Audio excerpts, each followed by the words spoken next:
So, good afternoon. It is New Year's Day in the UK here, and welcome back. This is part 2 of my Glaze Fest session. Started at New Year's Eve and just did a few hours, and I'm going to do a little bit today. A lot quicker this video because I'm going to do some hyperlapses and fast forwards, but I've got some new techniques I want to try, some reglaze, all bits and pieces, try some transfers, and also try out some of my new glazes. So yeah, if you want to join me, great to have you along for the ride. Bowl 108, I decided to use one of my new Christmas glazes, Mako Lavender Mist, the one I could struggle to get the lid off. I have done a coat first of all on the base, and then I always clean up the base with a sponge because I find it easy to do every time while it's still wet. Then went on to do the inside, and I ended up doing 2 coats of Mako Lavender Mist on both the outside and the inside. I then decided to add some blue hydrangea on the rim, inside and out, and again on that one I did 2 coats, and then I've used some light flux and just done a thin line at the rim and a thin line just between blue hydrangea and the base. Interesting to see how this one turns out. A little bowl, looking forward to this one. So this is a refire of a bowl that my daughter-in-law glazed just before Christmas. Didn't quite come out as we expected, a lot of flux underneath and Mako dots, so we decided to add some blue hydrangea on the rim inside and out. So I've heated it with an air gun to get some traction to get the first coat to stick. That seems to work quite well for me. Once I've got it dry, I can then apply the second coat, but I do need to use the heat gun lightly to make sure it adheres. So some nice thick coats on there. Let's hope that causes the flux to run underneath and see what turns out. Interesting. Looking forward to this, Shana. So Mug 87 is a 500 gram greenware clay weight that I started off with, a little bit of texture added on. I have put Mako Lavender Mist, 2 coats on the outside and the inside to start off with. And trying something I've not done before with this mug. I'm going to be adding a little bit of flux and some combination of colours on here. So I start off with the 2 coats of lavender mist, and then after I've done those 2 coats, I then took some light flux and added a very light rim on the outside of the mug, not on the inside. Yeah, interesting. So let's see what's going to happen with this one. So then after that, I used Mako sandstone and covered the top of the flux, overlapped it, and went a little bit further down. So I'm hoping that's going to pull it down. My second coat, I added quite a few crystals because I've got a jar that was nearly empty as well, so I could pick up some of those crystals and put them on. Tried not to go too far over the rim with the sandstone and trying to get as neat a line as possible, although with the flux I'm anticipating it's going to run. Tried to be clean around the handle. That was a little bit of a challenge. Yeah, and then I had to dry this off a little bit because it was starting to run and I didn't want it to start dribbling as a wet glaze without the flux. So I just used the heat gun to lightly set it off, and then, yeah, look what I'm doing now. What the hell am I doing? I saw somebody do this on Facebook and they said they'd add some blobs of blue hydrangea over sandstone. So I thought, well, go on, give it a go. Might look quite nice with the lavender mist on the bottom and the blue hydrangea on the top. So I have no idea what this is going to turn out like. So I decided to just use small paintbrush, get some really thick blobs because I'm only doing really 1 coat of these, so they need to be fairly chunky. Again, they were starting to drip a little bit after I put them on, so I had to use the heat gun on it to dry it off just a touch so they didn't start dribbling down. Nice. Let's see what's going to happen here. Hopefully it looks totally different to that when it comes out. So Mug 83, I have a handleless mug, mainly because my handle dropped off. Thought I'm going to keep it anyway. So I have used Mako Frosted Lemon. I do love this glaze, beautiful glaze. Frosted Lemon, I did 2 coats on the inside and 2 coats on the outside. And after doing this, I then added one of my favourite glazes, blue hydrangea, just on the outside again, and then also added a touch of light flux on the rim and the top third. So interesting to see how the light flux works over the top of the blue hydrangea, on top of the frosted lemon. Now this is going to be my fun one. This was my fun mug, mug 84. So I've started off by just putting some Mako Stroke and Coat Moody Blue on the inside. I think 4 coats in the end to try and get good coverage on it. And I also added this just on the handle. I know this is going to come out gloss on its own, but it took me a while to really go around the handle to try and get it neat. But I'm trying a new technique on this one using my new transfers. So I got quite excited. Didn't quite know which bit and which stage to do first, but decided to go with this, make sure it was dry before I went on to the next stage. So I'm going to try transfers. This is mug number 84, and I've got some beautiful little owl transfers that I had for Christmas. I've cut them up. Going to have a go at doing this. I've already just done Mako Stroke and Coat Moody Blue inside. I've done 3 coats and the handle. I thought it'd be easy to do that before I put these on. I've cut them up into small sections because I'm going it slightly angled out. I thought it'd be easy to do them in small sections. I think I might try with a smaller one first just to get my hand around what I'm doing. So I know I've got to put the darker side down. I want to have them roughly in the middle. Okay, so I believe I put them there. And then I've got to initially wet it.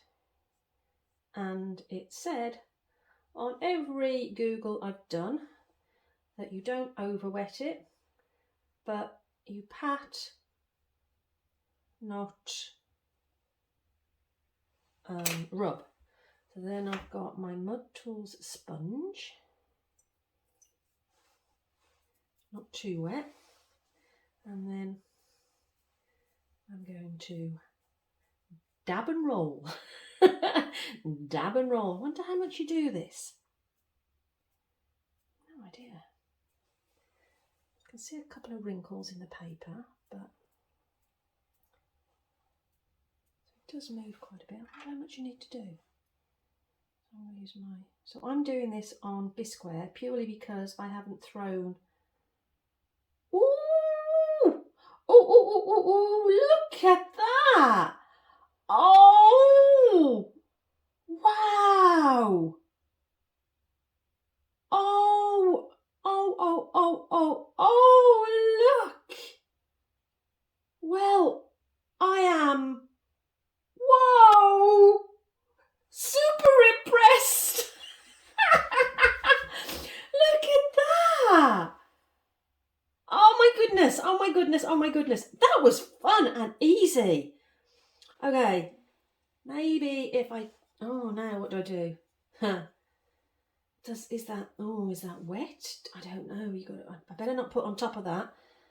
That was good, wasn't it? Okay. Do I go with this one? Or is that too high? Actually, no, let's have a look.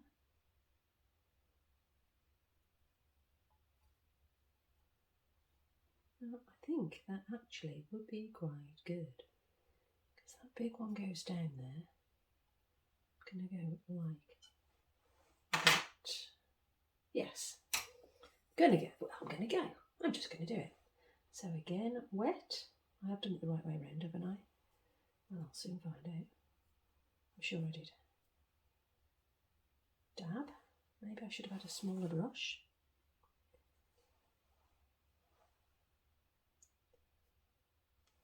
Yeah, I think I need a smaller brush. This is too big for around by the well, not for the rest of it, but by the handle. It's a bit too big. Put that down. What do you use the red rib for? I know somebody said use the red rib. I think that's for when you're doing it on greenware. I think.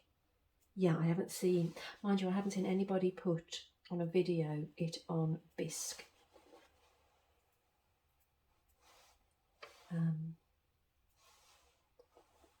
Oh, that was so good to peel that off. Oh, I put too much water on there, maybe. bit hard to get in between the handle. Let's have a see.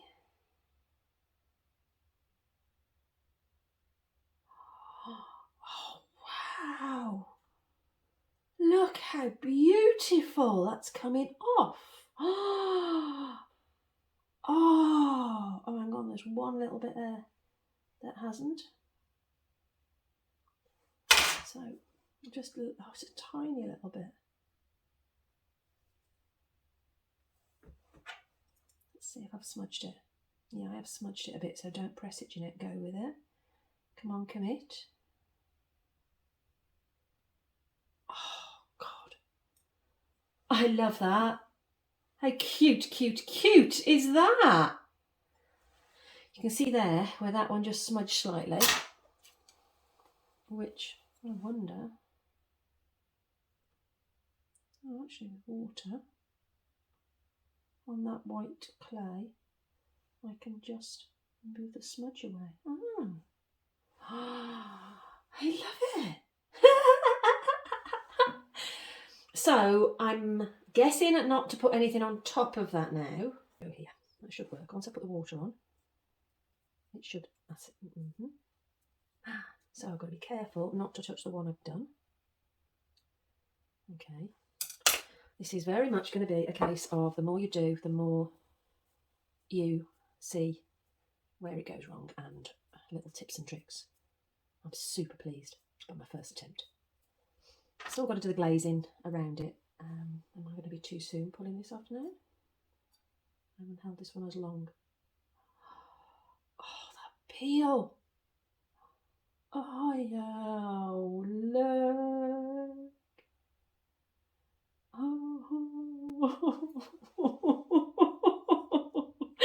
Oh, this is almost as good as a kiln opening. So, okay.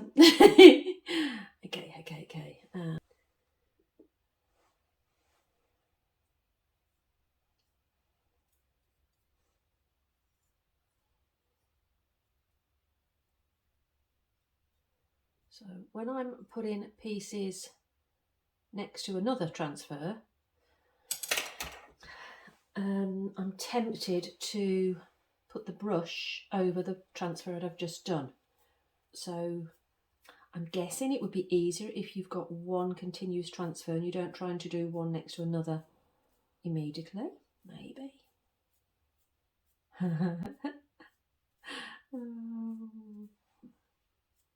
Did I put this the right? Oh yeah, I'm sure I did. Did I?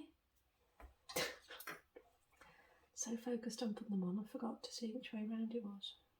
Did I? Yes, I did.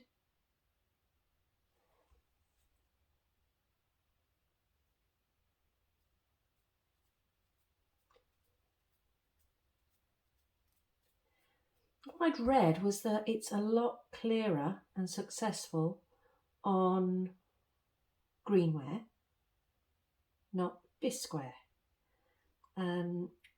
But if this is how it's coming out on bisqueware, wow, how's it going to be on greenware?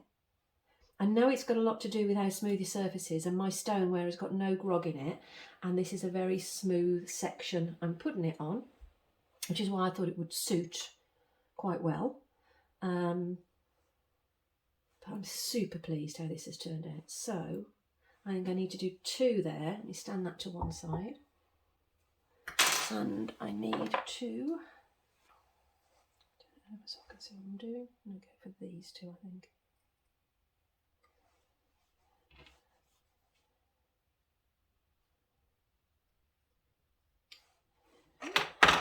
Or do I go for two smaller ones?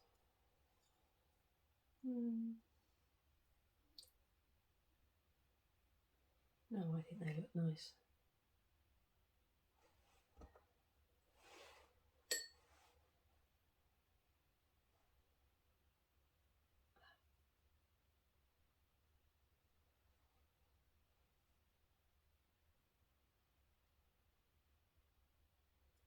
I've got to watch both sides now that I'm not close to both sides.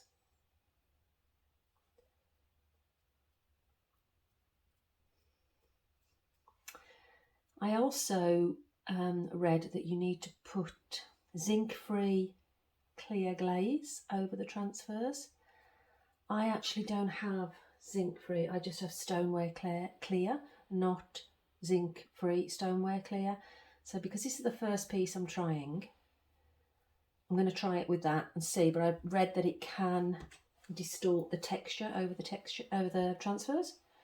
So I'm going to try and order some for future ones, but so I can actually just pop this one in the firing. I'm going to give it a go. It's my trial test piece. Look at it. Oh. Oh. Now I don't know if this is just me that's biased, but look at those. They are cute. They are so cute. So my plan was now to put Mako Blue Surf down this section and this section, and keep this middle section white and then put clear over that. Oh, this is a fun piece. Right, okay, I'm going to put you on hyperlapse while I do the remainder. So I'm going to put 2 coats of Blue Surf, top and bottom, and I'll more than likely do another Moody Blue inside stroke and coat to make sure I've got a nice solid inside. And then after these are dry, I will put a clear 1 coat of stoneware clear over the middle. And then she's ready to go. Oh, I like it, I like it, I like it. Okay, see you soon. Oh, I am excited with this mug. So what I'm trying now is using Mako Blue Surf, and decided to use it with a small paintbrush so I could try and get a neat line. I decided to go against trying to use wax or anything like that and just see if I could do it with a steady hand.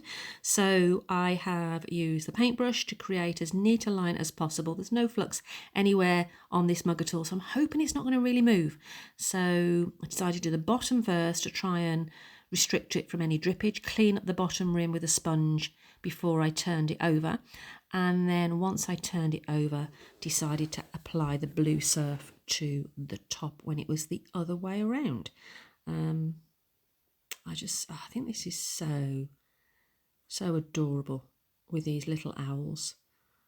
I do hope they turn out and they don't smudge. We'll soon see. Very hard to go in between as well, so I need to think of my design when I'm actually carving lines on, etc. I just made this one up as I picked a mug up that needed to be glazed. So again, quite pleased with how the brush is a nice clean line. If it stays like that after firing, who knows? We'll soon see. And the other thing I was concerned about is when I put the clear glaze on the transfers afterwards, would it smudge them? So there's so many things to think about, but decided to drop the Blue Surf down on the tip of the handle as well. So I did also do 2 coats of this Blue Surf eventually, and trying to just take it over onto the rim. I do like this one. Really, really cute.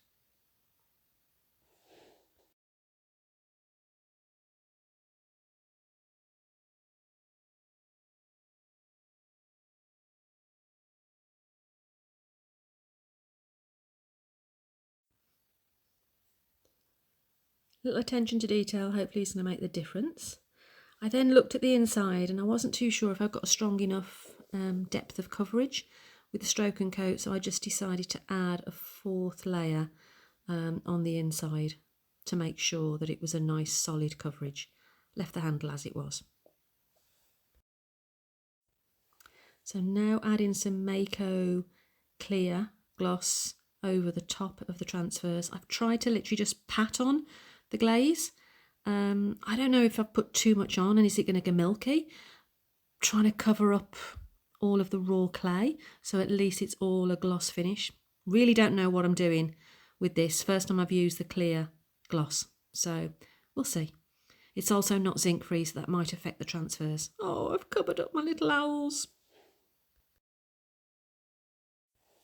Mug 102. So for this one I have used a Mako Sand and Sea, and I've decided to just do the handle, and with this glaze I've had more success with 3 coats, so eventually I work my way around and I do 3 coats of Sand and Sea just on the handle, and then also just on the inside, and I try and do a very neat rim of the mug just on the outside. So I switch to the thin brush and just try and do a neat line on the top. It was a lot easier once I centralised the mug on the centre of my banding wheel.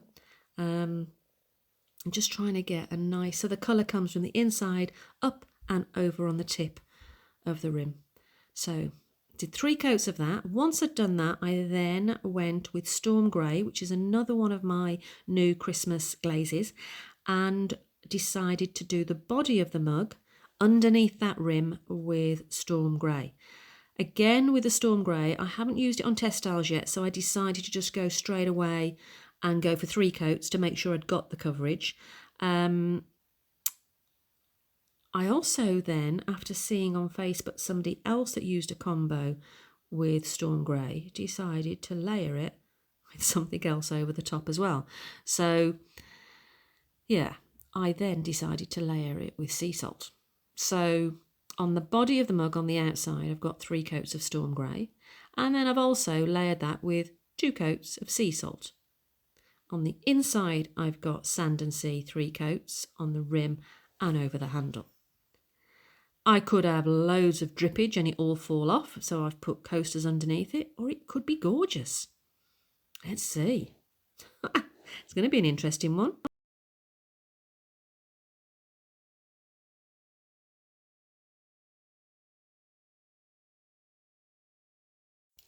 So my last mug, number 85, again using my new Mako Lavender Mist, covered all of it inside and out and the handle in 2 coats. A little bit of texture on the outside, so just a nice simple one here. And then when I've done my 2 coats, I then decided to use my blue hydrangea, which is pretty much near the end, so loads of crystals on the top third. And after I'd done 2 coats of the blue hydrangea, trying not to cover the handle, I then followed that with just a light coat of flux on the very top rim to see if I can create some movement and some lightness on that rim. A nice sweet little mug. It's quite dinky. Started off at 500 grams, but I think I had a wobble on the top and trimmed it off. Whilst I've got my glazes out and on the brushes, I decided to just do about 8 test tiles, different combinations, using flux under, over, different on the front and back. I'll share those with you, what they were when they come out the kiln, but just a few.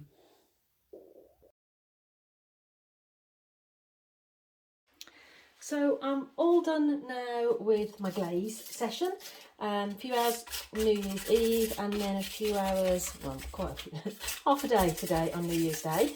I'm just cleaning up before I load Bella up with the kiln load. But part of my clean-up process is my glaze board. I collect all the chips, the remnants, the bits and pieces, and I put them in a tub to create glaze chips, which I did create the most amazing piece. Literally with an assortment of these glaze chips. How beautiful is that?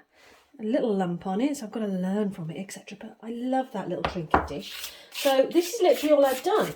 I just kept my chips in an old glaze container, and then scrape them up off my board, recycle everything.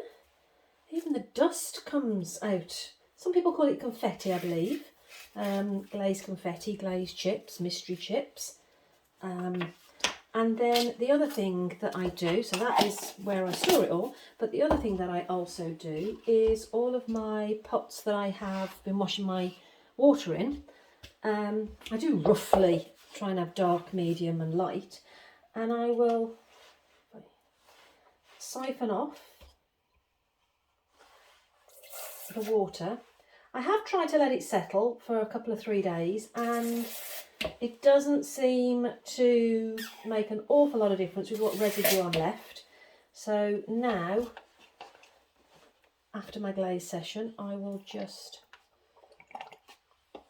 siphon out the water out of each of them. And this one didn't have many dark colours, but you can see the residue in the bottom. This one feels like it will have more in.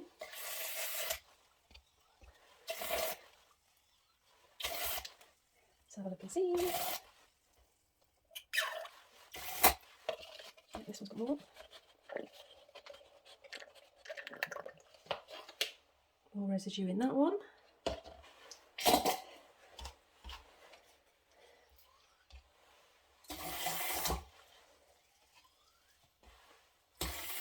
I just bought these syringes off Amazon. It's very, very inexpensive. They've come in very useful as well. Oh, this one's got a lot of nice thick sediment in the bottom.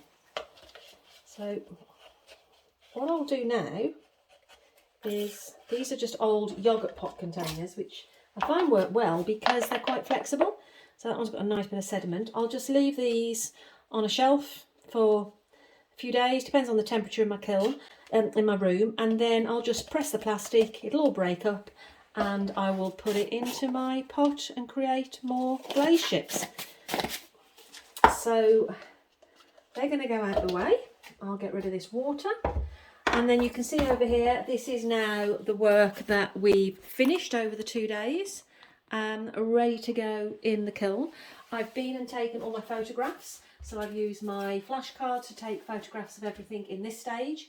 Now my flashcards and my glaze sheets I will keep to one side, but when they come out the kiln, this is then really easy for me to see what I did and how I can record it for my own purposes. So I am going to load Bella with my 2 refilers, a few test tiles, glaze indicators and bits and pieces, and then more than likely leave her to dry overnight with the lid open. And then I can just fire up early in the morning tomorrow when I'm around, to be around Bella while she's firing. So thanks for joining me on my second part of my Glaze Fest. Hope you join me for the opening. Okay, bye. If only a kiln loading was as quick as this. Oh, the beauty of hyperlapse. Took many attempts, but looking at this, I'm so excited to see this opening. A lot of new little techniques in there, some reglazes. Oh, I love this part. I love every part. Hopefully you can join me for the opening. It'll be a couple of days. So, yeah. Oh, I've enjoyed this. I have enjoyed this. So, good night, Bella. Work your magic for me, and I'll see you soon. Bye.